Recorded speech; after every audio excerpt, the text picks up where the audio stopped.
冇錯，呢個就係我哋中華傳統文化入面非常受歡迎嘅民間藝術舞獅。今日就讓我帶領大家一齊走入舞獅嘅世界，去感受呢項傳統藝術嘅獨特魅力。大家可能會好奇，點解每逢新春佳節、店鋪開業或者係重大慶典，都少唔到舞獅嚟助興呢？民間傳說，古時候有一隻名叫年嘅怪獸，經常出嚟傷害村民。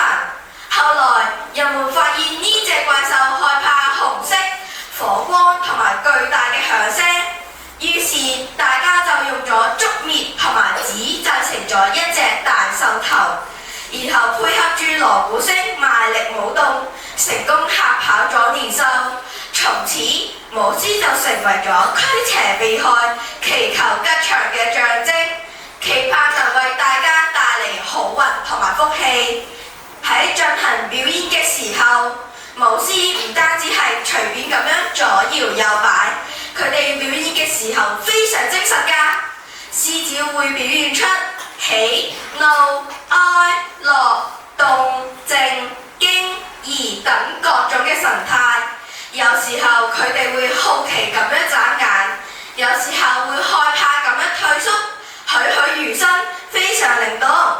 而舞獅表演中最精彩嘅部分就係賽車啦。表演人員會將一群生菜，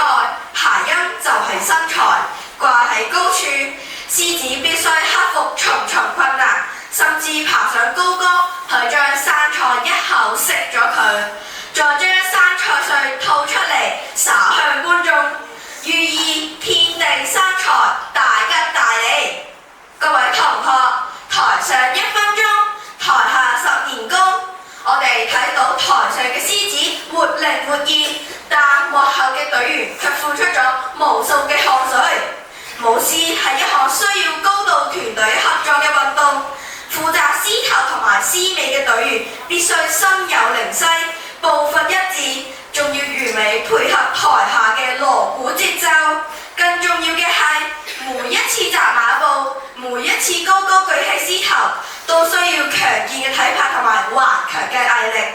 當我哋再次睇到舞獅嘅時候，除咗欣賞佢嘅熱鬧同埋歡樂，更應該學習背後嗰一份自強不息、團結合作嘅精神，